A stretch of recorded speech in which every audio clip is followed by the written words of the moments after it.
Morning, Phil. Thanks for coming on the Teacher's Point of View podcast. I mean, I'm so pleased that obviously I've got you here today. I mean, you've had a fantastic journey as a teacher, as a head teacher, as somebody that's taken over failing schools and obviously got them to good rated in Ofsted. And I know you've had your challenges. I mean, we were just speaking before the recording. Could you kind of walk us through your journey from qualifying to becoming a head teacher and so forth, please?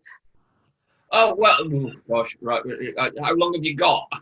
This is going to be a long story. No, it was one of those things, wasn't it? Teaching to me has always been like a calling. It's like something inside you that says, I want to teach, want to pass on the knowledge, want to help the kids and want to do something good in that public servant sort of life. So I went in the army. I was in the intelligence corps when I left college and did a few years until my knee got knackered up and I didn't really have a choice. I came home and I've always said that those 4 or 5 years up until about 22, 23, when I sort of worked in the factories and I lived in the real world, gosh, they served me so well when I made that decision to become a teacher. I graduated in 96 from Bangor Normal College in North Wales and predominantly I've spent most of my career down in the West Midlands. I'm a Lancashire lad by accent, as you could probably tell, or most people will probably say I'm from Yorkshire, but that's a terrible thing to say to a Lancastrian. But I've spent all my career basically in Birmingham, the West Midlands, up until the last few years when I became a head. I became a head in 2012 in Dudley, in the Black Country, and took over a school that was in a very, very precarious position. For 15 years, it had been bottom of the local authorities' league table per se, and flipped it. The reason I could do it, and I did it in 15 months from an inadequate good to a good in all areas judgment with Ofsted, was the reason I sort of could do it was for 2-3 years previously I've been the deputy of a very big school in Birmingham, in Bordesley Green, and the head was 3 years from retirement. We just got through Ofsted and it was going south and I knew what needed to be done to sort it out, but the head wouldn't let me. So after 3 years of sort of fighting a battle of knowing how to flip a school but not able to do it, I was fortunate enough to be offered the position of headship over in Dudley, which was a school in exactly the same position of where I was. But then I could actually go ahead and do what I needed to do to make school good. And you know, I turned up within 6 months Ofsted, within about 4 or 5 months Ofsted turned up and said it's inadequate. But they said, you've got the capacity to improve it. And I said, yes, I have. Bugger off. I've done this, you know, since I've arrived in the last few months. And they said, yeah, you'll be fine. Get on with it. And 12 months later, we were good across the board. You know, so you know, and everybody sort of said to me, "Oh, you've got a bit of a knack for this. You're not bad at this." I was, thank you very much. So I then jotted around the country. I went up to Oldham. I did it up in Oldham, and then over to Dewsbury, and then back down to Walsall because I was living away from home, and it wasn't the easiest thing to do. With my wife be away from 4 o'clock on a Monday morning till Friday tea time, so it was time to come home. I did the Peru down here in Walsall for a short while. Got it through its Ofsted, kept it open, and then sort of thought I've had enough of this. It's time for me to move off into different directions and improve things from the outside, because I couldn't fight anymore from the inside, because it was it's difficult in education when you challenge. When you are a thinker, it was very nice when I left Dudley, they brought me a silver bracelet with the word Maverick on it, which was very nice. And I've always sort of kept that very much to heart, because they're the people that really matter. And it was nice to be considered a bit of a maverick by them. But, you know, when we went from inadequate to good in such a quick time, I only lost about 2-3 members of staff. It's not the people, it's the way that they're led. You know, I generally find that if the school's gone into difficulty, it's through poor leadership and management. 99 times out of 100, whether the system wants to admit it or not, there are far too many not good enough head teachers and leaders out there. Not good enough. You know, they are bureaucratic box tickers who, for want of a better word, like to stuck up, and they get into these positions and they shouldn't be there because they're just not good enough to do it. but their bosses above them like it because they'll do as they're told, and they don't bring any challenge or any sort of thought to the improvement process. You know, people like Steve Jobs used to say, you know, I don't hire people to tell them what to do. I hire people so that they can tell me what to do. And if you want to, you know, people have always said to me, wow, 15 months inadequate to good in all areas. In 15 months, how do you do it? And I said, by empowering everybody at the bottom to be outstanding and inspirational. You get top-down leadership will only get you so far. But if everybody at the bottom is driving it forward, you get good like that. Everybody's empowered. Everybody feels confident enough to do what they want to do, that is right for the children, not right for the politicians, not right for SATS results, not right for GCSEs, but right for the children. If you do that and you inspire them and make it fun, and the staff have got no qualms about trying anything new because you know that they are going to be supported and helped, and making sure that everything is in place for them to be able to do that. Because I always, then you succeed, and you can flip schools around quite quickly, and that comes from good leadership, recognizing that. As a head, it was dead simple to me. Staff took 75%, 80% of my budget, whatever it happened to be, whichever school I went into. It's generally around 70 to 80%. They take the budget. So why they take 80%, 70% of my money? Why on God's earth wouldn't I look after them and make sure that they were the happiest people in the entire world and enabled to do their job? Not politicians. They just, you know, you've seen over the last 12 months, there's been 150 documents of guidance coming out. No, I don't care what a bureaucrat says in the DFE down in an office in London, right? I frankly don't care. What I will do is, as your head, it's my job to read it and have a look at it. But if it's irrelevant to my school, I just screw it up and throw it in the bin. It's a waste of time. And it's having that subjective professionalism to turn around and go, oh, shut it off, right, and throwing it, rather than trying to do everything that a politician or a bureaucrat or a civil servant tells you from an office in London. And you've got to be brave, and there's not enough bravery, so much fear in a high stakes accountability system that, you know, that's why we have these problems within education. The leadership isn't good enough at it. I don't for one moment pin it on the doors of Ofsted. I've never ever met a bad Ofsted inspector, ever. They've always been very professional, very friendly, know their stuff, and it's given far too much kudos, far too much power and kudos within the profession, you know. So that's a sort of quick summation, I suppose, of a little sort of backstory. I moved through about 4 or 5 different schools. It's a standard career, really: class teacher, subject leader, phase leader, deputy, up to becoming a head, and then flitted around the country fixing schools. So it's a pretty bog standard career, really. I mean, you're being quite modest. I mean, not everybody gets to become a head teacher and then goes to failing schools and flips. I mean, talk me through your mindset. You know, when obviously you were a deputy head teacher and you've obviously been given this opportunity in this failing school to try to flip it. I mean, let's talk about when you walk into that school as the new head teacher, like what's going through your mind? I mean, what are the biggest difficulties? Because it must be quite difficult to keep parents on board and get them to want to get their children to come to your school, attract new year 6 students, keep the staff on board. And obviously when you make changes, naturally as humans, we don't like change, right? So it's about how have you kept those staff like kind of believing in the cause and get them to follow your direction? As I said previously, most schools that I've gone into that are in a bit of a mess have been put in that situation because of poor leadership and management, right? That's the elephant in the room that nobody admits, right? But it is, you know, and it's quite simple. And every school that I've ever been in has had poor leadership and management prior to me, okay?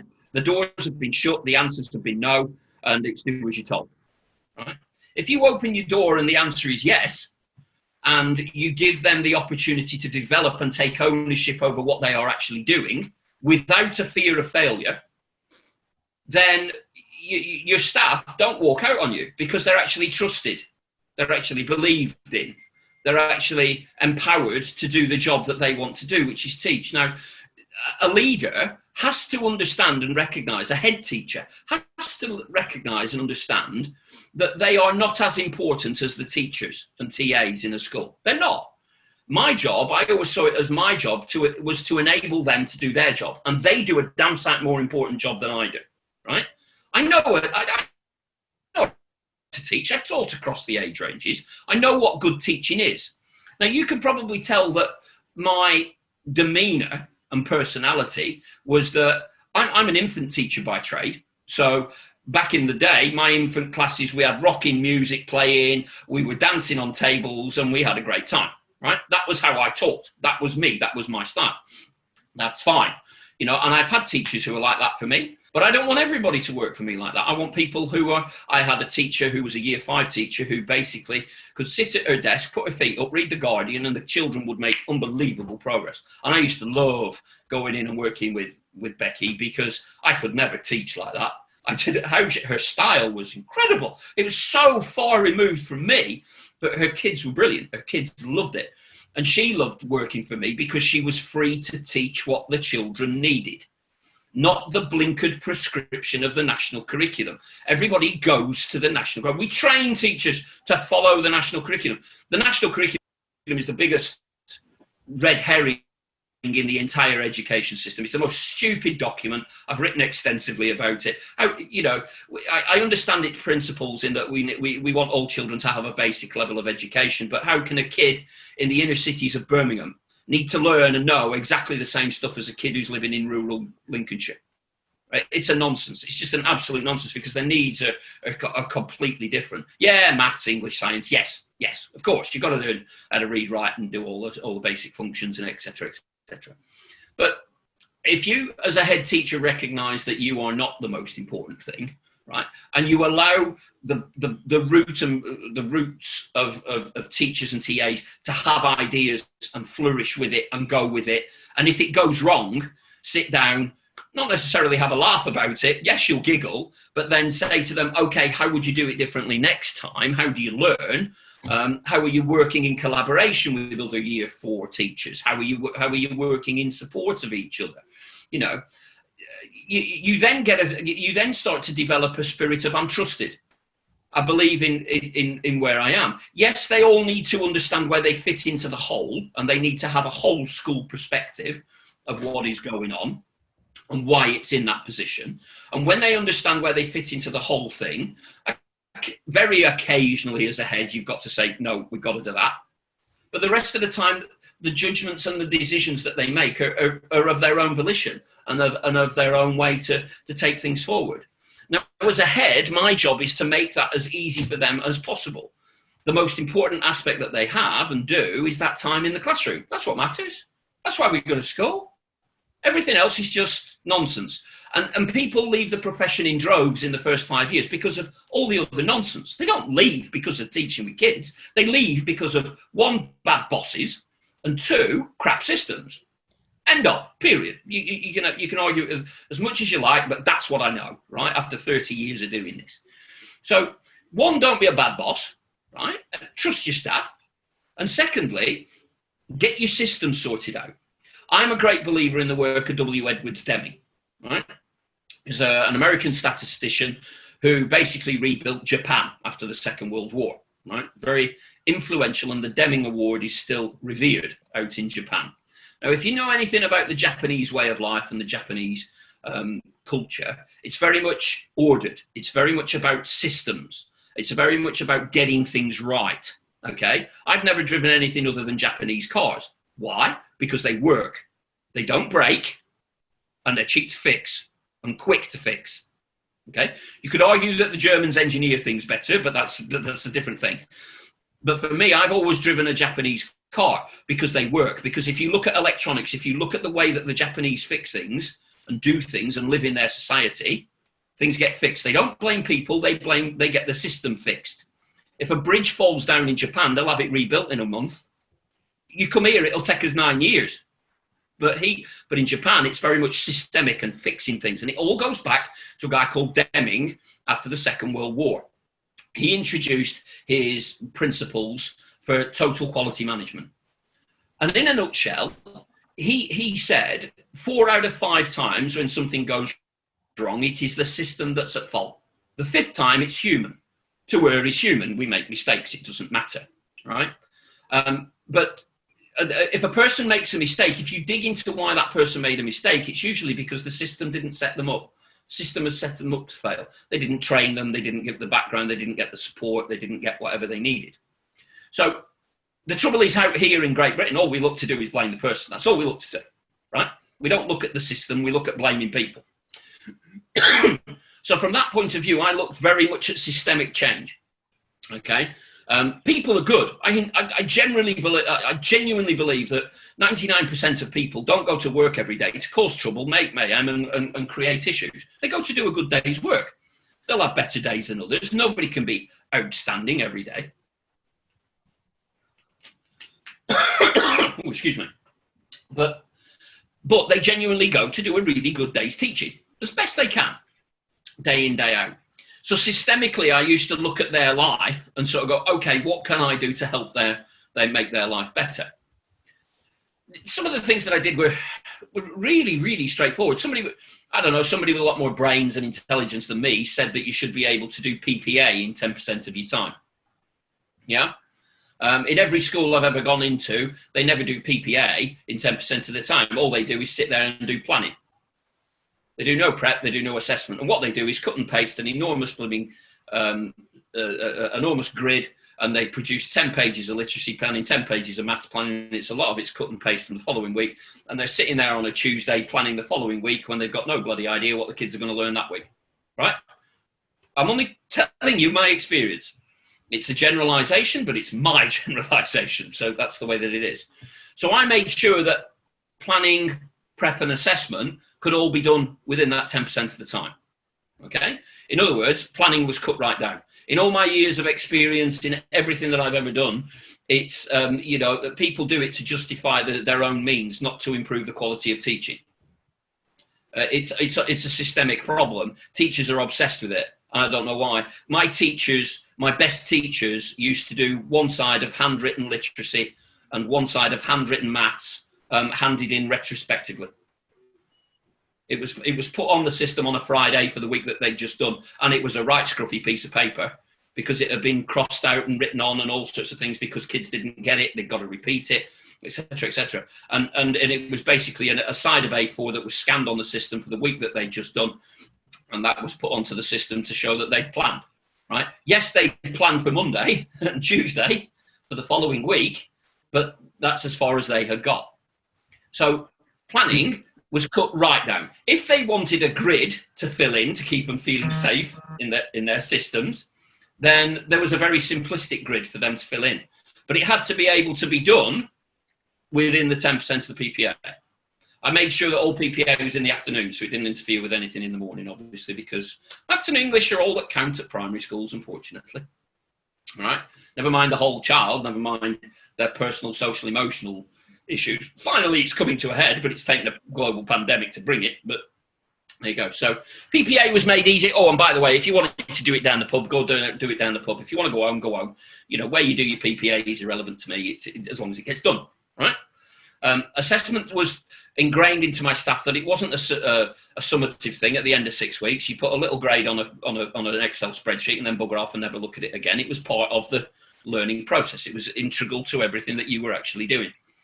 So planning was made, marking, red pen and then green pen, and then it was highlighted in green and then came back highlighted by blue and give extra. So, oh, get lost, please. How stupid is this?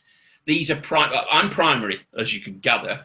It was about feeding back to kids immediately, as quickly as you possibly could within the lesson. That's far more proactive and supportive to children than it is than them asking a year one kid to try and remember what they did a day before and come back and up level it. Are you kidding me? Look at they're 5 years old. What are you talking about, right? So marking was cut back to the minimums. The simple, there are many schools now that don't even do it, really, do very little. It's all about feedback, and it shouldn't be called marking. It should be called feedback. So kids get feedback instantaneously.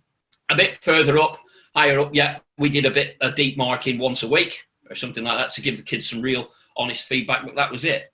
I limited the opening and closing hours. My worst teachers were the ones that were there at 6:30 in the morning and didn't leave till 8 o'clock at night. They were the worst, by an absolute man.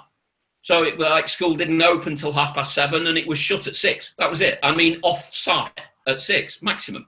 If you can't do your job between 7:30 in the morning and 6 o'clock at night, that's a 55-hour week. What's the matter with you? Yeah. Something's wrong with you if you cannot do your job in that time. So, I go furious at my staff if they work through the evenings. Yeah, when reports came round and things like that, yeah, that's fine. That's a profession and those are extra things. But if you can't do your job between 7:30 in the morning and 6 o'clock at night, and at 5 o'clock on Friday, because it's the weekend, and you're going home and drinking wine, and you're going to have a break, that's it, end of, right? And if you work over the weekend, I'll be furious at you, because I wanted my staff 100% for that time in the classroom. I didn't need them to do all these other things, and a lot of them aren't necessary. No Ofsted inspector has ever looked at planning, ever. In the history of Ofsted, they have never looked at planning. So who's it for? Who the hell is it for? Some micromanaging middle manager? Probably. Or an anally retentive head teacher who needs, he's not going to micromanage everything down to the end because I have to have control over everything. Get a life. These are the heads that are a problem. Right? Nobody looks at planning. What I want to see is high quality teaching and delivery. That's what I want to see, because that's what's important. So get rid of the paperwork, make it, and you can. I just don't understand. I would every day I would have half-termly meetings with parents where I'd have about 70 or 80 parents come into school first thing in the morning, and there'd be coffee and cakes on for everybody and all that sort of thing, where I could tell them what was going on in school. I didn't send out a paper newsletter because in the areas that I worked, predominantly the majority of my parents couldn't read English. They could speak it, but they couldn't read it. So I did a lot of video newsletters, which I would put on the front page of the website and apps, so that they could hear me and understand and talk about me. But I was on the playground every single day, every morning, every afternoon. I'd have termly meetings, half-termly meetings with parents, where they'd come in and basically we'd take over the hall for an hour and a half and have a good gossip, and they could have a moan. And I was there, and I wasn't afraid to meet them and talk to them about what they felt was important. I've done a lot of things. I was in a school once where standards were in the really, really low, bottom 3% of the country. And I was making a few changes that needed to be made, obviously, to improve things for the kids.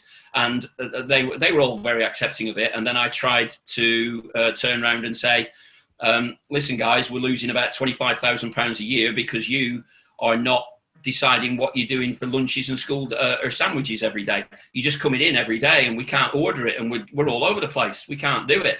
Well, that started a riot, near as damn it, when I said, you've got to make your mind up for half a term and you stick to it, because it was costing the school 25,000 quid. Because one day they'd have a sandwich, next day they'd come in and have school dinners, and then it'll be school dinners on a Wednesday and then sandwiches on a Thursday. My kitchen staff were throwing away so much food, it was untrue. And we were losing money all over the place. So it was about being open, transparent, and honest. And if something was crap, you told them it was crap. Not hiding behind, I'm supposed to be wonderfully politically correct, and I'm right, you're wrong. I'm middle class head teacher. You're a working class person. Who the hell do you think you are? No, it's about being open, honest, and transparent. Because I tend to find in the areas that I've worked in, which have been high socio and economic deprivation, and people whose English EAL is quite a high proportion, they value honesty. They might not like it, but it's my job to front. And if their daughter or son is being a little git, you need to tell them, and you need to front them up, and you need to be honest with them, because you are doing yourself and all the other kids and everybody else a disservice.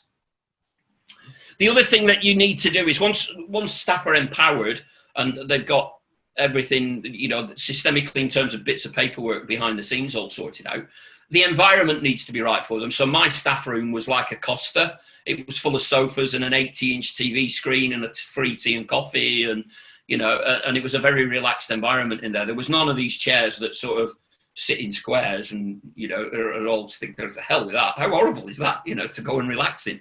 So my staff had nothing but comfy sofas and bar stools and things like that to work on, and it was like a Costa, really. It was just like a Costa. So you create the environment for them that enables them to flourish and do what they need to do, which is teach. But the biggest freedom that you've got is the curriculum. You need to look at the needs of your community, wherever you are, and think, what is best for my kids? If you do that, so for example, if you're in an area of high economic social deprivation, like I was, you know, these kids have never been out of the inner city. You know, they've never been into nature. They've never been on, you know, they might get a trip, but it might be a trip to another city to see family, right? So you get them out. You've got to get them out. And you've got to enable, you know, I turned around to my Key Stage 1 staff and said, so they come through early years and they do all this early years curriculum outside and they get involved in all that sort of thing. And then when they go into year 1, it's sit in here, do maths, do a bit of English in the morning, do a bit of guided reading, then do your phonics, then do your maths, then that's lunch. It's like, well, why aren't we going outside to do that? So I was aiming for, and I pushed my Key Stage 1 staff to do at least 50% of teaching outside, right, at Key Stage 1. Because how that, kids don't suddenly turn into these formal little beings. I know the government want to keep them as little products and do as you're told and follow it through. But is that what's best for kids? And if it's not, then get them out and do things with them and create a curriculum that's going to engage them. Create a curriculum that's going to be fun for them. So if I was in secondary school, if I was in secondary today, or if I was in, you know, I'd be talking about the American election. I wonder how many kids are actually dealing with and talking about world politics and the American election and how important it is in reference to our country and things like that. Count it on one hand. I bet, TJ, count it on one hand. So I gave my staff the flexibility to react to what was interesting to them. If they, I've got no grief against the Great Fire of London, but just how relevant is it to the year 1s and 2s in today's society? It's a piece of British history, I get that, and all that sort of thing. But is it the best way? If it is, do it. If it's not, pick a different subject that might be more relevant to your kids and your class in this area and what might be going on. And then use that, and don't be afraid to use that in your curriculum development. We've done it, we planned it out by doing, we did fun and books. We came up with something called a FAB curriculum, which is fun and books. So we picked various authors, and as a senior leadership team, we oversaw it and just made sure that it had the curriculum coverage. But I was very insistent that staff did not look at the national curriculum, you know, because if you teach children in a really engaging way and you develop a curriculum that is relevant to them and covers all the needs and bases of them, then you cover the national curriculum with your eyes shut. You really do. The trouble is, too many are trained to look at the national curriculum first and then go on and do it that way around, and it needs flipping. You need to develop and take ownership over your own schemes of work to decide what is right for your kids and decide what is right for you, because a very important rule for me was that if a teacher's not having fun, how the hell are the kids going to have fun? So it was about this is primary, it's about creating a fun and engaging environment that the teacher wants to do. And if they do that, then everything comes together. And suddenly teachers start having ideas. Once you give them the go-ahead, once you show them the examples, once you create things, I'll give you an example. Year 3, we're doing Anderson shelters out of cardboard, yeah? And we got a field. We were very lucky. We got a sort of half a football pitch field to sort of utilise. And I said, well, why don't you build a real one? And she said, can we? I said, of course you can. What's a better experience for the kids? So over the next couple of weeks, they were out with their shovels. In comes a JCB digger. The kids get on the JCB digger and have a go at it, right? Not on their own. Relevant risk assessments and health and safety must be adhered to. But the kids got on a digger and dug the hole. And then they were up on the 30-foot wooden frame and they were kicking it and they were hammering in and they built an Anderson shelter. Now, what was more? What's the learning experiences that they're going to get out of it? You can imagine the writing and the reading and everything else that's going to come from it, right? Every Key Stage 2 child was given a tablet so that they could learn online. Jesus, I saw a pandemic coming about 8 years ago, because that's what they needed to do. Teachers insist, you must read a book, Oxford Reading Tree. You must follow Read, Write, Ink. What about the kid who doesn't like Read, Write, Ink? What about the kid who doesn't enjoy it? How the hell I learned to read 30, 50 years ago without, synthetic phonics getting rammed down my throat, I'll never know. But there are too many schools who go, oh, we're doing Read Write Inc. And that is it. You blinkedly follow it. And that's just stupid. That's just like saying everybody's exactly the same. You will all do as you're told. You will all become the same person. You are a product. You are a piece of data, because we will test it at the end of the year one. We're human beings. We're not like that. So you have to give the staff the flexibility to say, as a school, we follow Read Write Inc. Fine. But if the kids don't like it, or the kids don't get it, then God, for God's sake, go and do something else. Go and do something else. Have the courage and have the understanding that you can go and do something else, and you're not going to get shouted at, because what you're doing is best for the kids. And it all comes down to this, in that for 2 days every 5 years, 2 days every 5 years, somebody might turn up and inspect you. 2 days in 5 years, right? And I have never, ever, and I've been the head of some pretty bad schools, but I have never, ever met an Ofsted inspector who will turn around to you and criticise you if you are doing right by your kids. If you are giving them what they need, and you understand what your issues are, and you're doing something about it. You do that, they'll go, see you later. That's my experience, and I've been through enough of them. If you don't know what you're talking about, you're blindly following Read Write Inc. because that's school policy. Staff are terrified of trying anything new. That's when they'll have you. That's when they'll turn around and say, well, no wonder your scores, your standards are poor, and no wonder your progress measures are poor, because you're not doing anything about it. You're just blindly following a scheme. Oh, and look at this. They've done 15 pages of literacy planning and 15 pages of maths planning for this week, and by Thursday, they're not even following it. It's just common sense to me. And if you work in a collaborative and in a supportive and honest and trustworthy environment, and you create that, there are, people can't go off and start teaching Swahili for no reason. There's got to be an understanding and reasoning behind it. But if you've got all those elements together, it's all right to make a mistake. Don't worry. Your performance management, isn't based. I mean, at the time, 6-7 years, a few years ago, yes, there was a data involved in performance management, in terms of you must make 3 points of progress this term, or you are not going to get a pay rise. That's a load of rubbish. If I was ahead today, that would be gone. It would be about how are you going to improve it in a pedagogical sense? How are you going to get better? And I would be encouraging cross-school collaboration and working on projects together, and teachers helping teachers to become better teachers, because that's what's needed. And one of the things that I was a big believer on is taking my Raise Online, or old ASP, down to other head teachers who were close to me geographically, and they were dark blue. So it was a picture of hell, and I go, there you go, have a look at that. It's a load of rubbish. I need help. Who's got a good teacher? Who's got a good maths teacher that I can borrow? Who can I swap? Who can we do some proper CPD? Can we get together to do some CPD together? How can we help each other? I've had members of staff who were in my school for 20 years, right? And it weren't that they were bad teachers. They were just institutionalized, and they'd just done the same thing. And, you'd have a colleague down the road who got one exactly the same. So it's like, well, let's swap them. Not for a week, but they swapped for a term. And they hated you for it, because they were then suddenly taken out of their comfort zone. But they went to learn, and they were supported and helped.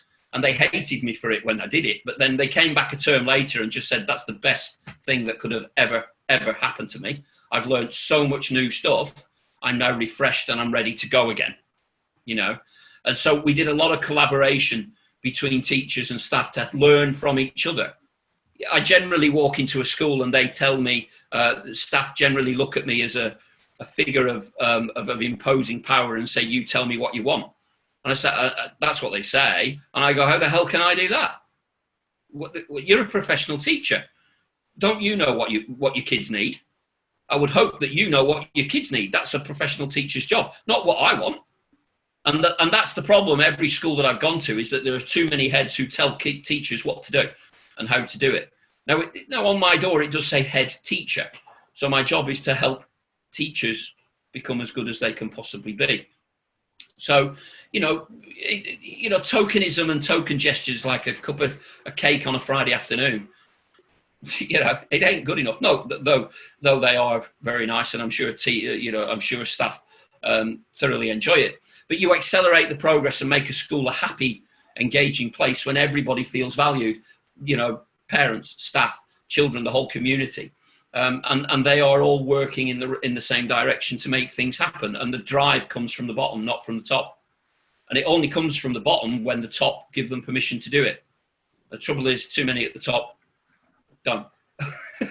They like their control, and that's what I found myself battling against quite often. I've rambled enough now, CJ. Sorry, go on. No stress. I mean, obviously, you've raised so many good points there. I think it's crazy because often people criticize the education system, and unfortunately it gets a lot of scrutiny, doesn't it? Because it's like, what's the best way to teach? And from a public sector, like people that are outside of teaching, they often think that you only work 39 weeks in a year, you get 13 weeks off, you get all these holidays. I mean, why are you complaining, you know? But I mean, there is so much more involved, isn't there? I mean, you work through the half terms, and obviously you encourage work-life balance quite a lot. I mean, you sort of encourage that the work needs to be done during the day. At home in the evenings, obviously, you don't do any work. I mean, not every head teacher does that, you know. I mean, I've seen so many teachers. I've spoken to so many teachers that would say, well, their head teacher, well, I need to get it done. I mean, they're planning a mark until like 9, 10 o'clock in the evening sometimes, you know. And it's part of I mean, for some teachers, it's part of their life. The question is, who's it for? Yeah. Who's it for? Is that going to make them a better teacher? Is that going to improve things for the children? If the answer is no, what the hell are you doing it for? Yeah, for sure. You know, I would be turning around and going, is this really the place that I want to work? There are some outstanding head teachers out there, right? There really are, who fight the good fight, battle against it, and do what I did, you know. But they are in a minority. I think it was Mike Wilshaw, previous head of Ofsted, said to a meeting of head teachers over in, I think it was Hampshire or something, like somewhere down south. He said, we need the Mavericks. The independent sector's got them, but we don't have them in the state sector. And we need the Maverick head teachers, the people to do things differently and the people to challenge the system. Ofsted are not the problem. You know, where they have been put in terms of the high stakes accountability based on data, even Ofsted recognised it. Yeah, because of where they've been positioned. Yeah, schools have become exam factories, and it's got to change. And now what they're looking at is a better, more rounded curriculum. Damn right. Because if you deliver a good curriculum, then you'll get your results. Of course you will. You know, so, you know, the high stakes accountability, you know, there are things, you know, if I look at education, there are systemic things that I would change. You know, we've got a Secretary of State who's got, he's got about as much presence as a supply geography teacher in year 7 maths. Right. We're talking about Gavin Williamson right here, aren't we? So Gavin Williamson's obviously come into power, obviously last year, like was it October, November? Obviously he's come in with no education, teaching experience. The first thing he's done is obviously to sort of explain to teachers how they should be teaching. I mean, he's been very, very absent from social media, and he's been very absent from the news in general. Like I don't really know what he's actually done since he's come into power, to be honest with you. And more than ever, I think the government needs to support the education system. I mean, it's a difficult one, isn't it? Because what the government to do, but where do you think the systems are failing? Because as a head teacher that's gone into failing schools, tried to get teachers to believe in him, but almost it doesn't believe in the system. I mean, you obviously don't believe in your employer, which is the government, effectively, aren't you? You're a public servant, and I mean, what are the frustration levels like? If it's somebody that's kind of running a day-to-day operation of working with these children and trying to get the best out of them and run a school, and then you've got people that don't know anything about teaching, telling you how to teach. I mean, talk me through your frustrations about that. Well, there have been many studies into the profession in terms of morale. Now, you ask me, TJ, why? I'll ask you a question. Why are 40% of newly qualified teachers leaving the profession within the first 5 years? Why is morale at its lowest? Now, if you get an education secretary, and the average lifespan of an education secretary is about 1.5 years, 2 years. Yeah. So you're always getting different messages. And this is Labour or Tory, right? It doesn't matter which. It's historically, it goes back. The education system that we have in our country goes back historically 120 years, something like that. right? And historically, it's not really changed, really, in any kind of way. What we've got is far too much centralized accountability. That's the problem. And as a profession, and I do blame the teachers and the teaching profession for this, we have allowed government to get to a position where they can do this to us. Only this week you've got the NEU saying schools are shut, and then you've got the other unions saying no, they shouldn't be, and then you've got 80%, I think it's like 77%, 83% of teachers say the schools should be open. But then you've got the NEU coming out and saying schools should be shut. And it's just like, we've got 175,000 different unions always shouting different things. So no wonder the government can do what the hell they want, because it's such a fractured profession. If we got our act together, brought the unions together, because we have about 95% membership of unions. Everybody's in a union. Why? Because you're scared of getting sued. But you're in a union, right? So everybody's in a union. So the unions need to come together and give one clear message, one solid, clear message, right? That when Mr. Williamson turns around and says, you're going to do this, because I'm an ex-fireplace salesman and I know better than you, the union turns around and goes, no, we're not. And you're not going to enforce it on us. Because if you do, we're going to stand together and we're going to go, no, you're not. It's like, I'm a great believer, you've got to get rid of the high stakes accountability, whether it's SATs, whether it's GCSEs, in whichever way, whether it's Ofsted. League tables have got to be scrapped because they're just contentious. How can a school in rural Lincolnshire be compared to a four-form entry inner city school and they can be put in the same league table together? It's just a nonsense. You can't do anything like that. SATs and all the SATs at primary have got to go, because you either trust the teachers or you don't. And that's what it comes down to, really. There's no trust in the profession. Trust has gone between the politicians and the profession. The profession has shouted, but because it's so fragmented, the politicians just go, I'll just do what I want. And they have for years. And they've created a system that's so full of fear and accountability. Even now, even in today's global pandemic world, we'll do exams. We're doing exams. Now, I've seen countless amounts of charts from the BBC, which is supposed to be impartial, where you see the cases of COVID and you watch them go up. When did they start? Beginning of September. Jesus, what a shock. You throw millions of kids together. The kids might not get it, but I take my kids to school and there are hundreds of adults, close proximity, no masks on, every morning, every afternoon. You're having a laugh. Schools are at the heart of this spread, right? And they'll deny it because why? Because it's economy. I get that, but we need better leadership from within education, right? What are the chartered college? What's this? What's that? There's all these different areas who nobody's coming together and fighting it as a central sort of thing.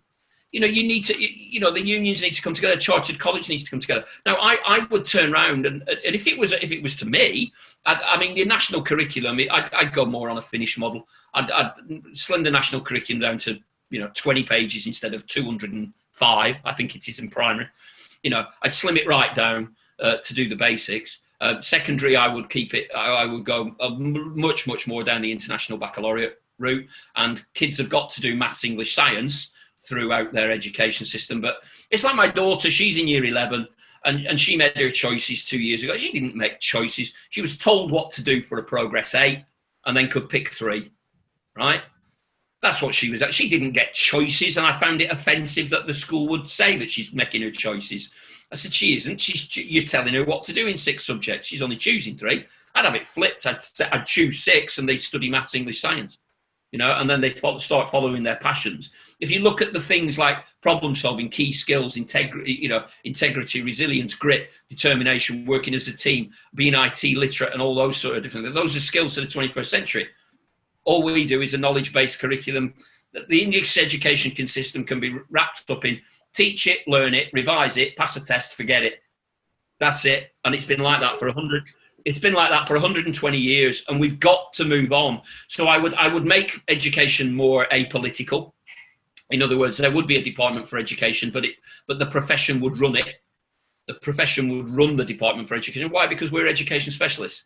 If they can handle, if the economy is so much more important than education, why do they hand the interest rate control over to the Bank of England? Why? Because it's full of economists who know who know economy a damn sight better than politicians. So if they can give them the flaming interest rate, why can't we look after education? Absolutely.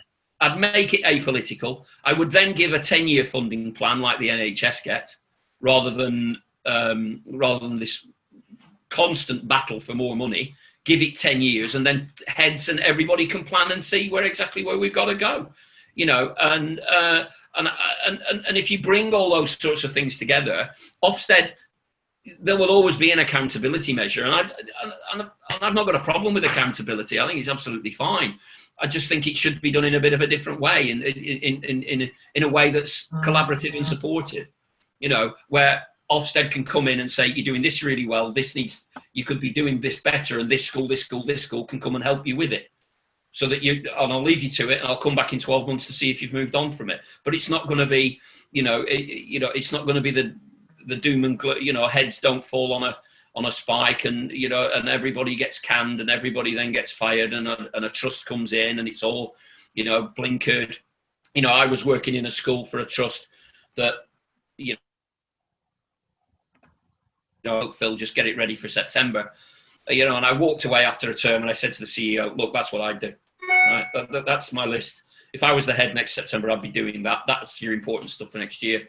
And I was introduced to the new head. He was 31 years old. He'd been a deputy for 1 year. He was going to be the head of a 2-form entry primary school. I just went, oh, Jesus. Never taught any infants, never taught early years. He'd been in the profession for about 7 years, and he was about to become the head of a 2-form entry primary school that was in real dire measures. And it's just like, okay, not my problem, I'm going. Yeah. But he was don't get me wrong, he's a very nice man. He's a very, very, very nice guy, and I'm sure that he will have done as he's told. But then when I asked him, he was a big rugby league player, sort of was semi-pro, but because he said to me, first time I talked to him, he said, when I'm stopping all my rugby when I become a head, and I just looked at him and went, why on God's earth would you want to do that? He said, because I've got to do the job. I said, you're going to kill yourself within 2 years. I said, the rugby is the one thing that you do not give up. It's your one escape. For me, when I was a teacher, when I was a player, I used to play rugby, and when somebody kicked that little ball up in the air on a Saturday afternoon and I went chasing after it, for 80 minutes, I just forgot all work. I forgot everything. And it was that game. It was all about me and my mates in the dirt and getting back in the good old days of Biff Bosh and all that sort of thing. And it was great for 80 minutes. And then when the game was over, you were back into who you were. But he was going to give it all up to be ahead. And I just said, you absolutely bonkers. Yeah, drop down a league of 3, but get out there on a Saturday afternoon and switch off. And I thought, my God, if that's your attitude, what are you going to ask for this lot out there? Their morale's on the floor and they're frightened and worried anyway. What are you going to do? Oh, my life. Anyway, I did what I had to do. I left them with a list and say, that's what I do. Whether they did it, I don't know. But, for me, those are the key sort of issues. You can issue guidance until you're coming out your ears. But I've said quite vociferously, I've said, if it's not statutory, sod off. I'll do it if it's right for my school, but not if it isn't. And I don't care what anybody's going to come in and think or say about me, because I will do what is right for my staff and my kids. And if somebody comes in and criticises that, they better have a damn good reason why. Because if they're going to argue that it's because the government have given you guidance on it, okay, yeah, what do you know? What do they know about my school? They're giving guidance in a very generic way. So yes, you've got to read it, and you've got nothing else better to do. So yeah, you've got to read it, but if it, and you might just take that sentence from it, but the rest of it just gets screwed up and thrown in the bin. And that's what heads need to be braver.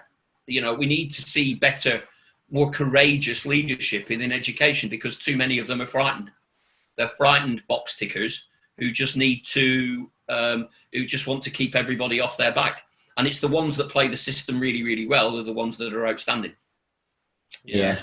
Which worries me. There are some superb leaders out there: Jeremy Hannay, Dr. Victoria Carr, Chris Dyson, Sally Fox, Matt Jessup, these people that are dotted all around the country, but they're all individuals who, who do things the way that I suppose I talk about the way of doing things, and put well-being and welfare and what's right for their kids right at the very heart of it. Now, these are all outstanding schools. How difficult is that to do, though? I mean, obviously, as a head teacher, imagine you go into this new role as a head teacher, and obviously you've got to follow certain government guidelines, right? I mean, how difficult, is it to say, no, well, I'm not doing it that way. I'm doing it my way because that's what's better for the kids, because ultimately you're going to be under scrutiny, aren't you? And you're going to be under pressure. Yeah, don't get me wrong. If there's COVID guidelines about what you have to do to separate children out and do things like that, then yeah, fine. Of course, you've got to follow. Yeah, absolutely.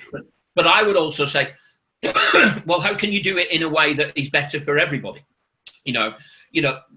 Boris may well be calling another lockdown and everybody's thrown in, but schools are still open this time. I would be arguing vociferously now for a rota system to keep people spread out. I would be extending my school day. I would be arguing for an extended school day so that teachers would be working from 8 till sort of 5:30, and then I would make the Christmas holiday longer, and I would work an extra week within the term, if you know what I mean, and then everybody could break up a week early for Christmas, and then you've got a gap, then you've got a break 3 weeks. Do you know what I mean? Yeah, absolutely. If I'd have been in the position of being a head teacher, I'd have been saying over the summer, we're going to work a really long week, right? From sort of kids are coming in at 8, spreading them all out through the day, and finishing. The last kids aren't going till 5:30, yeah. But keep it. Some kids will start at 8 and finish at 2. Some will finish at 5:30. We'll try and organise it as best we can with sibling groups and provide childcare and spread them all out and do what we need to do. Because of course staff are contracted to 12.65. They can only do 12.65 hours. So I would be looking at the maths of it and sort of going, right, this is what I can do over this term, but then that means we get 2 weeks half term and we get a 3-week Christmas, and the kids are better off at home, right? Spread out. Rather than a simplistic, you could do a simplistic rota, 1 week in, 1 week out, 1 week in, 1 week out, whatever. But I would have looked at this crisis of COVID as an opportunity to move on and improve the quality of teaching. Because years ago I was doing things like flip learning. I was encouraging my teachers to do flip learning, record videos of themselves, post them onto YouTube. Kids had to pick them up when they got home, and then the next day they went straight into work because they'd all watched the video. They'd watched the intro and they'd done that sort of thing. So we've got to look at COVID as a way of, I think it's actually woken the profession up to, actually, there are better ways of doing things than just same old, which is what we've done for 80, 90 years. SATs, SATs were invented by the Dean of Harvard just after the Second World War. Because, the SATs were invented by an American professor, he's called Edmund J. Perry or something like that.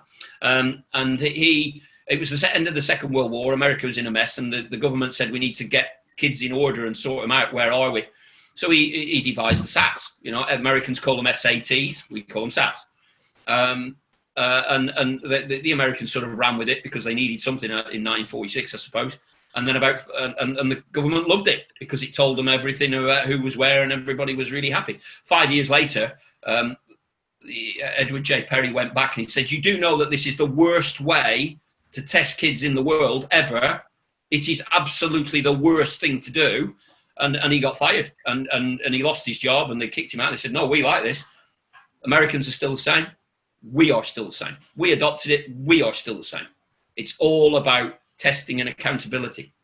And that's where it's wrong. That's where it needs to be different. And you've seen in the headlines, you've seen the way that government react to it. Because the exam business is worth £4 billion a year.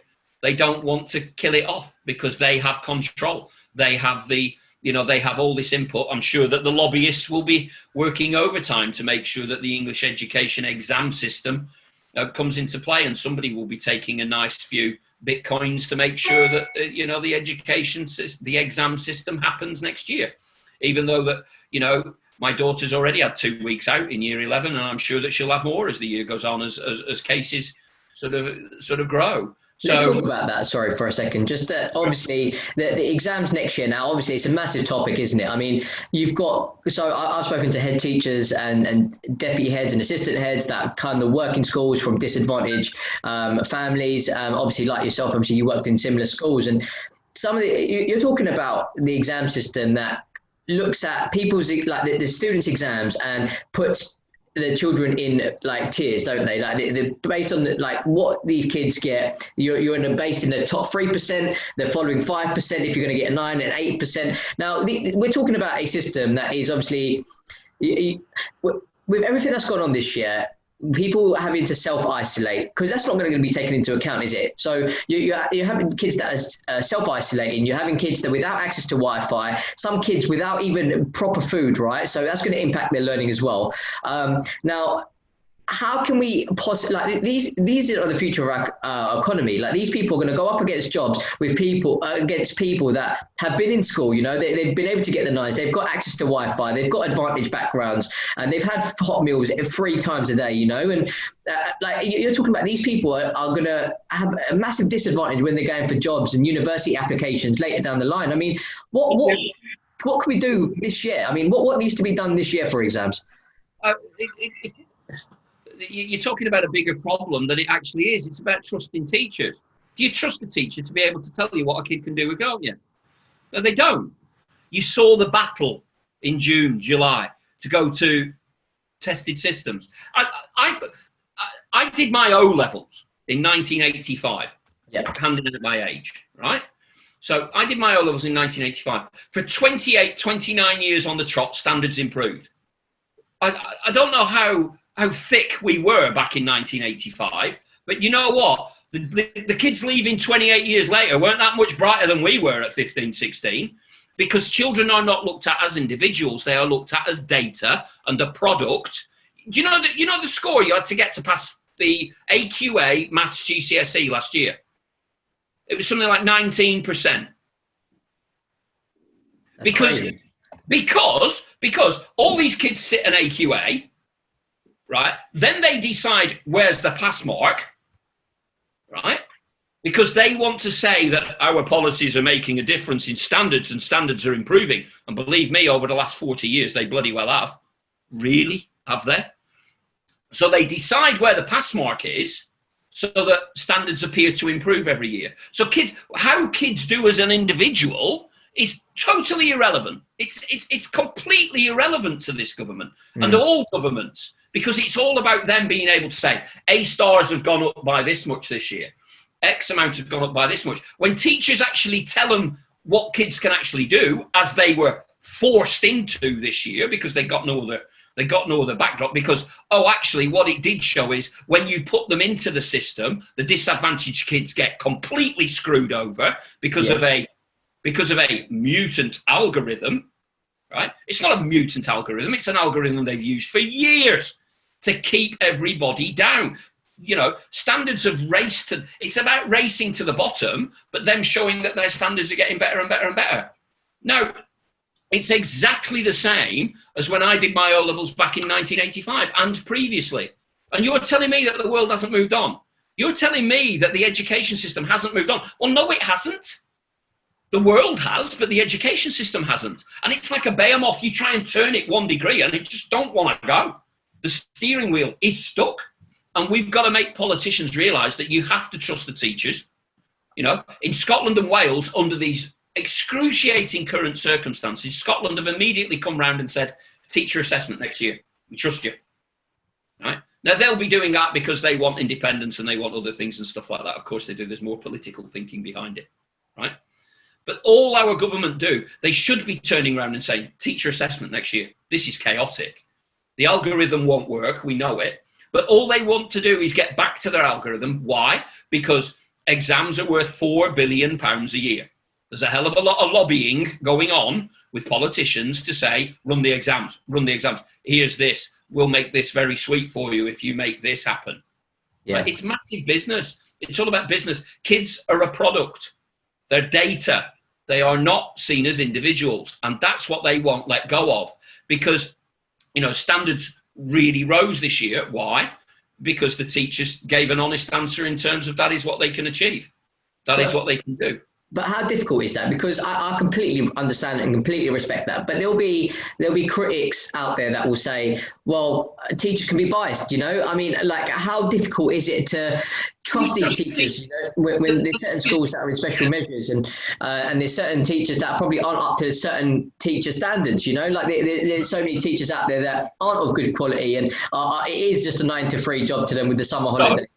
So if you've got those people, the good leaders should be spotting them, and other professionals should be working them to make sure that they up their game, to make sure that those kind of things don't happen. There'll always be a rebel in every, you know, you put 1,000 people in a room, there's always going to be one idiot, right? There's always going to be one person who doesn't take their role professionally or seriously. But these people need to be weeded out of the profession, right? To make sure that, and it is a profession, I hope, you know, and that people will behave in a professional manner and deal with things in a professional manner. But you don't just sit with a class, teach them all year and then send in their results. It's got to be cross-referenced and, you know, make sure that you've got some sort of benchmarking system in place across colleagues from other schools. But I'm going to listen, if I'm a year 6 teacher, I'm going to listen to my other year 6 colleagues about how I'm doing a damn sight better than some idiot of a head teacher with a clipboard telling me how to improve teaching. What a lot of rubbish. And how to improve standards. What a lot of rubbish. You learn to get better by working with your colleagues and working in a cross-collaborative way and making sure that you're robust in terms of in terms of how children are achieving. Same for, you know, your English language GCSE people. They should be working like that together to know what is an acceptable standard. You know, so it's about trusting the profession to act in a professional manner. Weed out the ones that can't do it or don't want to do it. You know, if they can't do it, it's disability. It's capability. You know, if they're not accepting help and you're piling in and they're helping and they're still not getting better, then there are very good procedures to support people, right? To help them get better at what they do. Or if it's they won't and they, you know, they just don't do it. No, it's disability. It's not capability. It's disciplinary. Sorry, it's disciplinary because they just can't be bothered. You know, you're trying to help them. You're doing this, and they're just sticking 2 fingers up at you. No, it's disability. There, it's disability. Disciplinary. Yeah, it's disciplinary in that way. So it's capability, disciplinary. But you know, those processes are there to help you. You know, not to get everybody out. A head who goes after people for disciplinary and bullies and does that sort of thing, well, somebody needs to get that head sorted out and, you know, and get them out. And it'll take time to get out the rotten eggs and get out the people who aren't working in a morally, you know, spiritually and you know, system to help each other. You know, you look at those principles of Nolan, you know, those Nolan principles of public service. It's about integrity, honesty, decency, you know, and selflessness and working together, helping each other. You know, I wish the MPs would follow it, but you know, as a profession, you know, there's a lot of really, really good teachers out there who just want to be freed up to teach and Absolutely. left alone to teach. And the head's job is to help them do that, not tell them what to do. It's to help them do that. You know, and from a senior leadership point of view, step back, have a look at it. Does it fit? Are we covering? Because there's only 2 things to do as a head teacher every day legally. 1 is to take a register and 2 is to deliver the national curriculum. So as long as you're taking a register every day, and 2, over the course of a year or 2 years, whatever it happens to be in your rotation, you're covering the national curriculum, you're doing your job. It's about trust. It's about trust at all levels, you know. And you know, if a head teacher's got that vision, and so's the deputy, but the middle managers are micromanagers all over their staff, then you got to deal with the middle managers. You know, you got to stop them being like that. You know, they've got to get on board, because if you've got all your teachers on board and they all want to do things, but the middle managers are stopping them. Absolutely. I mean, it's so difficult, isn't it? Because obviously this year in particular, because obviously I completely respect what you're saying, and it's so true. You can't micromanage. You've got to trust your staff. Otherwise, what's the point in them being there, right? At the same time, from an SLT perspective, this year it's been a nightmare, because not only are you trying to make sure everyone's in safe. You're almost on 3 hours worth of lunch duties a day. You've got to work on the PGCE students that have come through, the NQTs that have come through. You've got to make sure the staff are doing their stuff, make sure that the middle management is managing this stuff. I mean, how do they keep on top of all of it with everything going on at the moment? I would argue that with a head teacher has to put to the top of their priority the well-being and safety of their staff. You know, alliteration for year 3 can go out the ruddy window as far as I'm concerned at this moment in time. I don't care that if in the scheme of work, alliteration is the most important. Oh, we're doing alliteration for 2 weeks. Oh yeah? Really? Your kids are frightened. Your kids are in a completely different sector. It's about well-being. It's about looking after people. It's about making sure that they have got everything and they can see that you have done everything that you possibly can to make sure that their personal, social, emotional needs are met, and that you are giving them everything that they need to be able to teach, as well as they can. Are they sitting down and talking about COVID? Kids are resilient. Kids aren't daft. If we can teach them onomatopoeia when they're 7, they can certainly understand a little bit about a plague that's going around the world and killing people. Let's give the kids the credit that they're due. They're not daft. And if teachers can teach these obscure grammar things that serve no purpose other than to pass a test, surely we can teach them about these skills that they're going to need and have an understanding of what keeps them safe and how they can, how they can act and how they can behave so that they move forward. For me, it's all about, I'm going to go right back and I'm going to say, look, they take, as the son of an accountant, I'll say that they take 75% of your budget. Why don't you look after them? Why don't you make sure that they've got everything they need? If their son or their daughter has got a performance, they go. They go. They have to go. I remember one of my maths coordinator, who's a year 6 teacher. It was the week before term started, and his daughter was starting reception, her first day in school. Obviously, on the first day of school for my school, and I said, "Well, you're taking her, aren't you?" And he looked at me and he sort of said, "Phil, I can't be in 2 places at once." I said, "There isn't anything about being 2 places at once. This is your daughter going to school for the very first time. It will never happen again in her entire life, right? You are going to take your daughter to school and we'll see you about an hour later. That year 6 class, they'll be all right. Don't worry about it, John." And it's about doing things, those are token gestures, but it's doing things like that, that make a difference to people, because if you give them goodwill, they will give you goodwill back. Yeah, absolutely. And they can see that you're doing if they can see through your actions and the way that you model it. I've been on my back you've no idea how many times I've been on the floor in the boys' toilets fixing the back of a loo or fixing the thing. I'm the first one to pick up any litter that's dropped down a corridor, and you lead by example. You lead, and you're out there every morning facing the parents who are angry, stepping in front of the member of staff and say, "Come and talk to me. Leave my member of staff alone. Come and talk to me." Protecting them, supporting them, making sure that they've got everything that they need to be able to teach their kids, and defending them. There are times when a member of staff's cocked it up and I've said, "Get out there and say sorry. You've cocked it up. Who do you think you are? Get out there and say sorry." And they do, and that's it. It's forgotten. But it's about supporting and backing up your staff and giving them all the support and everything that they possibly could need, and not making them feel guilty or oppressed or overwhelmed. It's always seemed so very, very simple to me, I'm afraid. Yeah, absolutely. I mean, from everything you've said, obviously you've got your views on how this system should be better, right? I mean, obviously that's one of your key points, is that you'd work on the system if you were to make it better, right? And I mean, obviously there are flaws in the system. I mean, the education system gets scrutinised. I mean, people have different views. Obviously, you've got Alison Peacock, who's obviously the head of the Chartered Institute, isn't she? And she's obviously thanking teachers at the moment for all the hard work they're doing, because we're sitting here, we're scrutinising the education system and the leaders, but ultimately what it comes down to is the future of our economy depends on on this profession, doesn't it? And we're talking about the future prime ministers, we're talking about the future doctors, lawyers. We're talking about the education system, the teachers. Even as flawed as it may be, they save these kids' lives, and they sort of shave a pathway for these kids to go on and be successful, And I mean, any graduates and sort of PhD students that probably listen to you are probably like pooing their pants in some respects right now. But I mean, why should people still get into education? I mean, why should people still go to university, get a degree, go do your PhD, and become a teacher?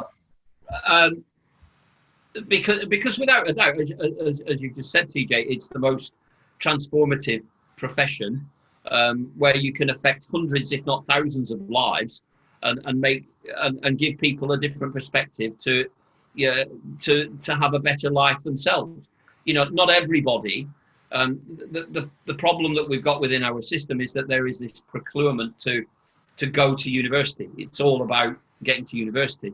And that's a load of nonsense. My son he scraped his GCSE, but he's come alive now. He's in college fixing car engines because he loves it. And we need greater emphasis put on the not just going to university, but the trades and the entrepreneurs and the carpenters, the builders, the plumbers, the mechanics, the other public sector works that you don't need a university degree for. And I think that you've got Google and eBay and all these, and Microsoft now are not degree level employers. They don't need it. They don't want a degree because they want to. Who do you want? The guy with a degree or the guy who can reprogram everything and change the world? That's what it's about. You can be a millionaire from your bedroom. How do we help kids who have got that proclivity to move down that route?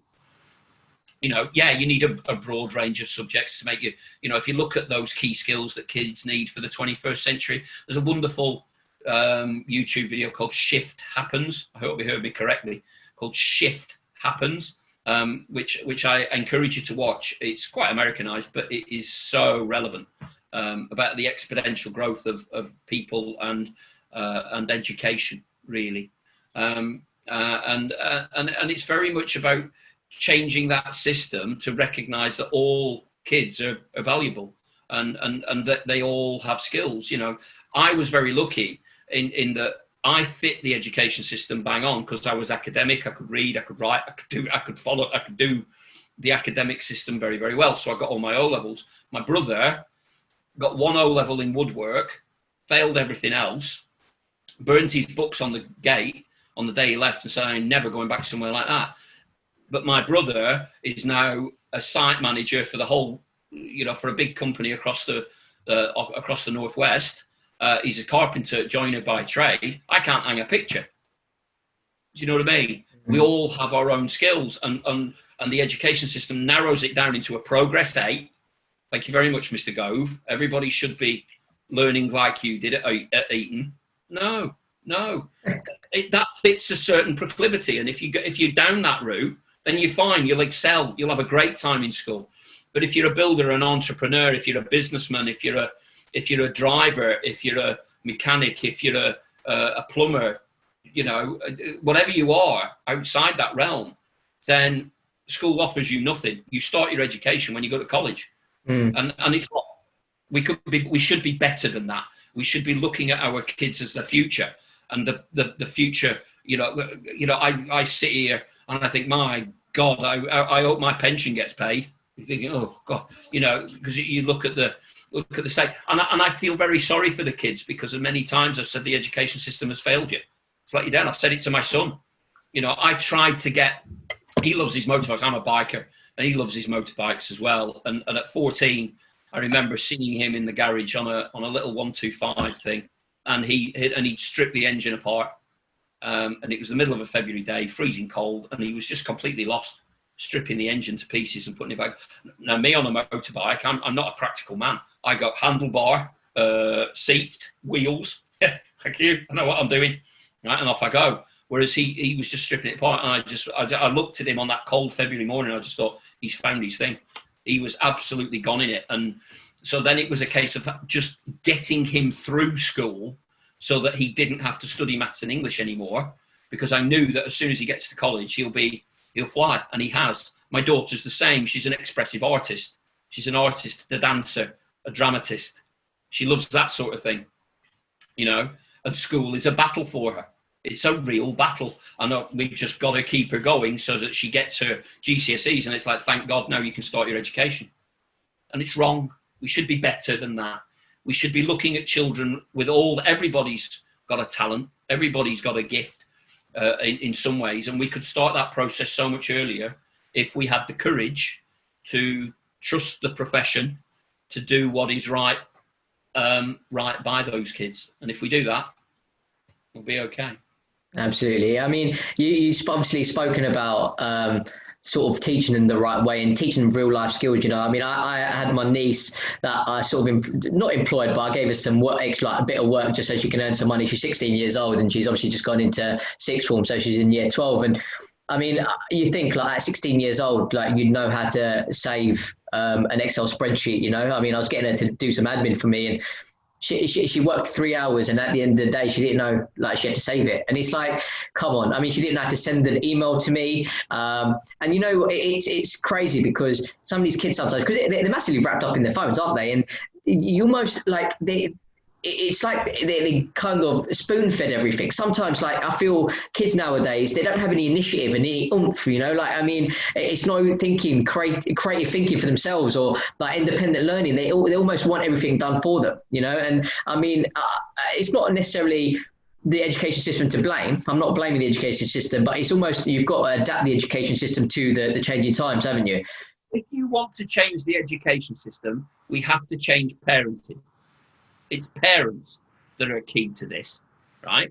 They have to change their thinking in terms of what is an education system for, right? It's not about going to university and getting the big grades. There's massive pressure put on kids. Make your choices at 14. Pass your GCSE. You're going to college. It's a load of rubbish. Yeah. I say to my kids, you will find your way when you find your way. I was 22, 23 when I went to college to start to study to be a teacher. And I loved those 5 years. I look back at those 4 or 5 years after the army. I look back at those few years and really enjoyed those because I worked the night shifts. I did the factories. I worked 48 weeks a year. You know, I say to my kids, you know, Ollie's lucky, my eldest is lucky in that he's going to be a mechanic. So I say, stay, get really good, get a couple of years under your belt and bugger off around the world and go and fix motorbikes in Saigon. Then go to America and fix old Dodge Chargers and things like that. Go and explore the world. You've got a skill. Go and take it around the world and explore the world. You know, everybody's in this rush to follow the pattern of life. What a load of rubbish. Parents have got to lay off their kids and say, find your way. Find your way in your own sweet time. Find your way. And I'm not talking about a gap year. I'm talking about finding your way over time. Make screw-ups, make mistakes through your 20s, you know, and then by 30, you've got a pretty good idea about what you want to do and where I want to go. And it's like, yeah, get on with it. But Absolutely. Be happy. You know, parents have got to back off and start letting their kids figure their own way and stop being, if a kid's, wants to be a businessman, all right, go out and buy your own iPhone. You know, I'm not buying you one. You go and get it. You know, if you're an iPhone, I'm not paying your contract. You're a businessman. You want to be an entrepreneur? Get out there. Go and, I'm not giving you an iPhone. Go and get it. Because if you're an entrepreneur, you'll get it. If you're 13 years old and you're an entrepreneur, you'll find an iPhone. Now, that's an entrepreneur. But stop handing it to kids. OECD, CBI do reports every single year that say kids are not ready for the world of work. And if the education system has a purpose, it's to get everybody ready to move out into the real world. And they say it, every year they've been saying it. But strangely, they've been getting more and more intelligent since I left school, that's for sure. Standards have been improving. You know what I mean? But the education system hasn't moved on with the kids. It hasn't moved on with the world.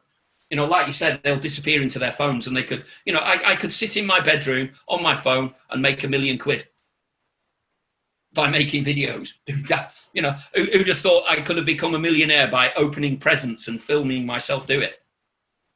But you can. Now, that's a world I don't understand because I'm too bloody old, but they do. So why aren't we educating ourselves as teachers and lifelong learners and moving into that so that we can get ready get the kids ready for the 21st century and give them the skills that they need? Yeah, I mean, I've got nephew and nieces. Sometimes I will kind of give advice to, right? And one of their comebacks, to me, it's really frustrating because I'm not that old, but it's really frustrating when they say, "Well, you're not part of our generation. You don't know." Like, I mean, you don't know what it's like to be a kid right now. Well, it's true though, isn't it? I mean, you don't know what it's like to be a kid, you know. And there's they almost. I mean, I was watching something with the millennials, and they talk about how kids they get social anxiety. They need social proof when they post something online. They need that social proof, and it causes them anxiety when they don't get likes and they don't get comments. You know, and it's a massive part of what the society is now. And it's like, how do we? How do educators in schools adapt to that? Well, we don't, because the kids have got to learn facts to pass a test. We don't, and that's the problem. We haven't moved on. Our curriculum hasn't moved on. It's all about learn facts, pass a test. I can find out any fact in the world by going to Google right now and asking it. Yeah. When I was a kid, I had to go to the library, read 500 books, and finally I get there. It's just flipped. It's just gone the other way. That's all. You know, that's all it's done. It's just mean that a knowledge-led curriculum, is a complete waste of time. Because nobody in the world, you know, I must ask Google something 3 times every. It was like yesterday, my wife and I, what's the difference between a stew and a casserole? So we just had we were having chicken casserole last night for dinner. And then we were cooking it, you know, and what's the difference between a stew and a casserole? You know, and it was like, I don't know. Well, it something to do, you know, Google. Oh, right, yeah. A casserole you cook in the oven, a stew you cook on the hob. I'll do. We're having chicken stew. You know, but that's how you find things out, you know. And so a knowledge-led curriculum, and you know, and they can talk about a knowledge-rich curriculum. What knowledge? They can find out anything. I can walk into Japan with a translation app and just go, and I can get everywhere in Japan. You know, it's a waste of time. Now, some knowledge, obviously, you obviously need some knowledge, of course, you know, and to be able to read and to be able to write and to be able to be literate and talk and present and have a discussion over the internet, right? And that sort of thing are incredibly important skills. Of course Absolutely. They are. You know, I walk around every day wondering when I am going to use Pythagoras algorithms and things like, you know, I've never used Pythagoras in my life, but back at 15, I knew Pythagoras backwards, you know, real life application. Maybe when I've stuck a ladder up against a wall and I've hoped that it's not going to fall over, right? But quadratic equations and things like that, I look at my daughter's paper, I just think, where will this come into your life when you're dancing? You know, I just don't understand it. So we need to look at it. We need to refresh it, and we need to look at it for the skills for the 21st century and to the individual needs of each child. And if you're telling me that over this case of COVID, I would look at choices in year 9 being maths, English, science, and then using IT, using technology like we use today, go and drive your own learning forward. You know, you look at countries like Finland, they're killing off subjects. They're going for phenomenon-based learning, you know, and children teaching themselves and figuring themselves out, you know, doing their own research into topics, finding their own topics and leading their own learning. You know, all we do is spoon feed. So I feel sorry for the 16, 17-year-olds who can't solve problems, who don't know how to do things. Why? Because they've been spoon-fed their whole life. So no wonder they can't solve problems. Why have they been spoon-fed? Because the teachers need to teach it them so that they can pass the test. Because I'll lose my job if you don't.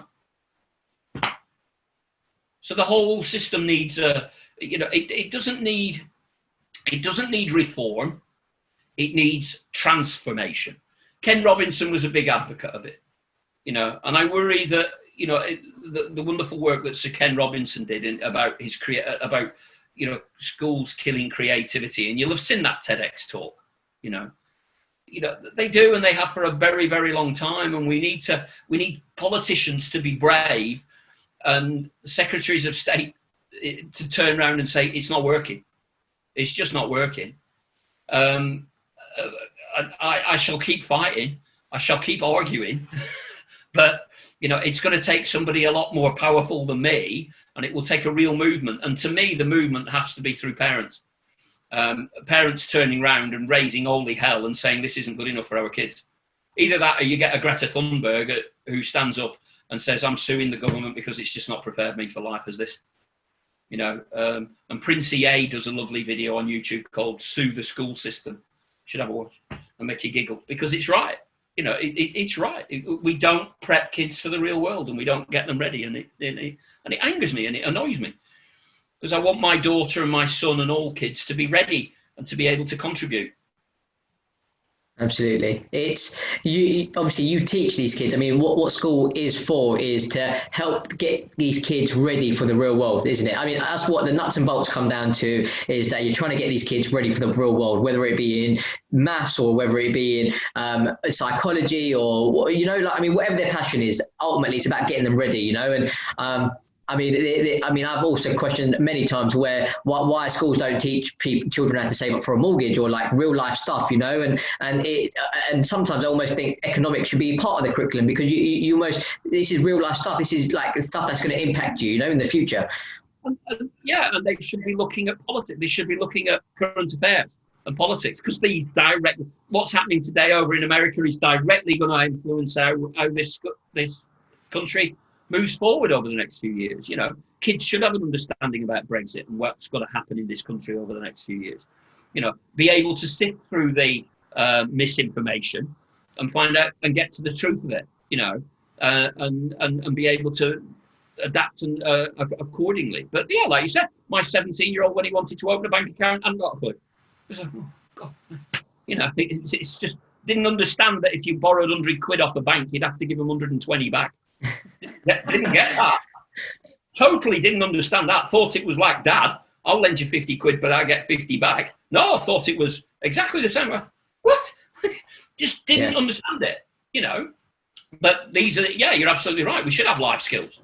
We should be teaching these sort of things, and kids following more of their own path of learning and finding about the things that interest them. So, you know, when I tried, you see, it was interesting. I tried to get that little 125 motorbike. I tried to get it into my son's school, into the engineering department. And I said, look, real life project, have this motorbike, right? It's only it runs, but it's a bit of a knacker, but it'd be a really good project for you and your students. Strip it down, rebuild it, you know, and make it a good one, you know, go for it. And then you can ride it around the playground. Brilliant. I don't want it back, you know, have fun. You know, engineering teacher. Oh, brilliant. I'd love to. Brilliant. That's going to be fantastic. We can get away from normally we could do it. What happened after 6 months of bouncing backwards and forwards? We've nowhere to keep it, and health and safety say can't do it. Yeah. And that happens all the time. I had 12 badly behaved lads, right, in one school, and all they were doing were kicking off like Tyson every day. I bought a scrap car. They were all into cars. So I bought a scrap car. Well, I talked a scrap car dealer into bringing one up to the school for me. It was in relatively good nick. And we stripped it down. We went out the back, we stripped it down, they polished it up, they advertised all the parts on eBay, they posted them all away, and they made themselves 500 quid. And I didn't have an ounce of bother out of them from then on. Why? Because they weren't learning about onomatopoeia, alliteration, subordinate clauses. They weren't bored. Their English levels rocketed, so did their maths, because they were doing it in a practical application. And by the way, the fighting stopped as well. You know, and when they'd earned a few hundred quid, they hired a limo and went for a drive. you know, these are the things that heads need to do. They need to step away from the blinkered test passing and start to develop curriculums that are engaging to their kids. And start bringing in the people to engage the children. Now, I was in the process of buying a cafe across the road from my primary school. It was an empty unit. I was going to turn it into a cafe, and the year sixes were going to run it with a couple of adults out there every day with them. So when they worked over there, they got paid a wage, but so they'd find out how much it was how many hours they had to do to get a CD or whatever, DVD, right? You know, so, you know, work experience for 2 weeks when you're 15, what a waste of time. Let's get them doing it when they're 10, 11 years old and start getting a taste of the real world, you know, and everything else. So we have to think differently. If we're going to be different, we've got to think different, you know, and there are too many who don't at the moment. There are some very good ones out there, but not enough. And how difficult do you think it will be to actually implement a new system in place? I mean, there's so much involved, isn't there? I mean, you've got the political party, you've got the educational secretary, you've got different unions, like you said earlier in the podcast. I mean, how difficult is it to make this happen? One, you've got to have the political will. You've got to have the parental will. Parents vote, you see. You've got to have an uprising from parents to turn around and say this ain't good enough anymore. If parents stand up and, the will of if there is a strong enough movement against it through parents and kids, then government have to move and have to change. But politically, whether you're red or whether you're blue or whichever way you actually swing, you've got to look at education in a different way, and you've got to start giving education over to professional educationalists who know what is best for kids, not from a political. Kids have got to stop being a product and a tool and a piece of data. They've got to be more than that. We've got to start looking at them like that. But the public are fooled, and the teachers are broken. So something's got to give. I couldn't imagine being a head teacher at the moment, and you get 4 of your staff ring up and say, "Oh, I've got to self-isolate. I can't run a school. I've got no staff." What do you do? When everybody's forcing you to stay open. So it's incredibly difficult at this moment in time. It is, absolutely. And this is why, even more than ever, I know obviously we've spoken quite heavily about the negatives of education at the moment, but ultimately teachers do a fantastic job, and overall it's a shame that obviously some teachers let the profession down, but ultimately teachers change kids' lives. We talk about doctors being on a 6-figure salary before we came onto the podcast, but ultimately teachers save kids' lives every single day. I mean, doctors get paid 6 figures to save people's lives, and kids do it every single day. I don't know a teacher who does it for the money. Well, you can't, can you? I don't know any teacher who comes into this job who does it for the money. Not one. I mean, you can change lives. Williamson turning around and saying, "Oh, we're going to pay all NQTs 30 grand," is not the answer. You've got to change the conditions. You've got to change the system. It's all right. You can pay them 30 grand, but 40% of them are going to walk away in the first 5 years. So the problem's the system. The problem's the system, Gavin, if you're watching this. Yeah. The problem's the system. So change the system. It's still an attractive profession. People want to be teachers. Absolutely. They cut the bursaries to the shorter subjects, but that's another discussion. Which is actually a problem, though, because, sorry, I know you said it's another discussion, but I've spoken to a lot of graduates who are sort of coming from other professions, or maybe that are going to struggle to pay £9,000 in tuition fees. So they'll have to get a student loan out, of course, but it means that they're not going to be earning any money throughout that year, and for some of them, it's really difficult. So barring the shortage subjects like maths, physics and chemistry, what we're going to end up seeing is in the future is less professionals in other subjects, because they almost are kind of put off from coming into teaching in some ways. Well, schools will have to drop it and say we can't teach physics because we haven't got a physics teacher. What do they expect? A physical educationalist like me to go in there and teach. Because I did a GCSE. 20 years ago, or 10 years ago, I've got to teach GCSE physics. You're having a laugh. That's what will happen. It'll be a spiral down. And the trouble is with the profession is, as I was saying before, it's such a disjointed argument back to policymakers, because NEU say one thing, NAS say that, NUT say, well, wherever, there's too many of them. There's just far too many of them, and we need to come together as a profession under the banner of chartered college, whatever, doesn't matter. Sort yourselves out, and then you get a clear discussion going backwards and forwards with the profession, because enough's enough. We're going to end up with a broken profession, but because they're the kind of people that they are. They will just keep going. You can beat them with a stick as much as you want, but they will keep going. And that's what's got to end. They've got to recognise at some point that this is going to be a profession on its knees. Absolutely. And it will not be able to deliver for you. And, there are some good things that have come out of this pandemic in terms of online learning, because we should have moved there years ago. Years ago, we should have moved on to that, and so we'll have to take those good aspects on board and become better at it. So that we can be world class in terms of online learning and how we deliver things online, and adapt to the education system accordingly.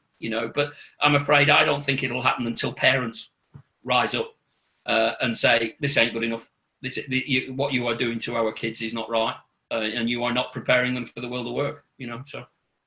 Absolutely. And look, obviously we've covered so much, and obviously I've taken up massive amounts of your time, Phil. And obviously, just before we go, obviously you're now semi-retired. I mean, you've had a fantastic career to this point. Obviously, you being semi-retired. I mean, what's next for you? I'm a foster carer, which is great because I can help the kids on a more personal level. I do a little bit of work at BCU, Birmingham City University, in terms of initial teacher training when they need me, which has obviously gone quiet because of COVID. I do some presentations in terms of the education system to foster carers to help them understand and tell them all the inside secrets, because I've got no sympathy to a system that doesn't support kids. So, I try and keep myself busy in whichever way, and I'm very fortunate in that I'm able to pick and choose what I want to do. I miss running the school. I'm not going to deny it. I do. I miss being able to make a difference. But on the other hand, I'm just as important. My health and well-being are just as important as everybody else's. So, yeah, I'm very lucky. I mean, your schools have been lucky to have you, Phil. I mean, and your staff that you've had before. So, no, look, you've obviously spent a lot of time with us. I mean, you've obviously got your views, and you know what? They're such strong views, I mean, it's so good to have you on and have somebody that's been in the trenches almost, and obviously been fighting the war in education to make it better. And obviously, we as people that don't work in education, we owe you guys a massive debt for everything you do in this country. And obviously, this is the whole point of this podcast, is to get you people like you on and share your journey and your views, and I can't thank you enough for coming on. And obviously I feel pretty humble that I've had the opportunity to speak to you today, so thank you very much, Phil. It's been a pleasure, sir. I will not, just because I don't work in the schools doesn't mean the fight doesn't end. I'm now in the fortunate position of being able to say a lot of things that my colleagues can't say because they're in a job, and if they say it, they'll be up in big trouble. So it's great to be able to fight for everybody from the outside. Fantastic. And maybe we can see you in the position of Secretary for Education soon. You couldn't pay me enough. We might need you there. But no, look, genuinely, thank you. I mean, thanks for coming on. And look, obviously, it's been an absolute pleasure, and obviously to hear your views. And I just hope more people listen to this and see what difference education makes, and appreciate the profession a little bit more, But yeah, no, thank you so much for coming on, Phil. Okay. My pleasure. Absolutely, TJ. Thank you very much. Thanks.